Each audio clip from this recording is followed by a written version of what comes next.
مرکزی وزارت جل شکتی نے تلنگانہ اور آندھرا پردیش کے درمیان کرشنا اور گوداوری آبی تنازعات کی یکسوئی کے لیے 25 اگست کو ایپیکس کونسل کا اجلاس طلب کیا ہے۔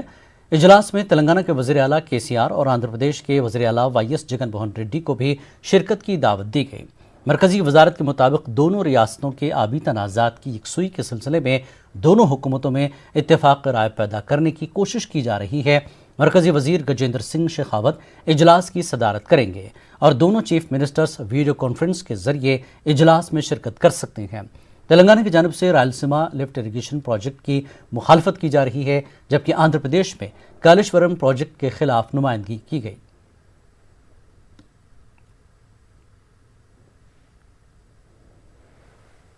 DRI کے حکام کی حیدرآباد میں غیر قانونی ڈرگس ریکٹ کے خلاف کارروائی جاری ہے۔ حکام نے بدھ کو 6 کروڑ روپے مالیتی 52.5 کلو ڈرگ کو ضبط کیا۔ یہ ڈرگ شہر کے مضافاتی علاقوں میں ایک عمارت کے احاطے میں دفن کیا گیا تھا۔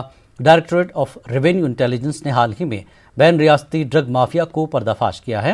حیدرآباد اور ممبئی میں چھاپہ ماری کر کے 100 کروڑ سے زائد منشیات کو ضبط کیا ہے اور 3 افراد کو گرفتار کیا، جس میں ایک کا تعلق حیدرآباد سے ہے۔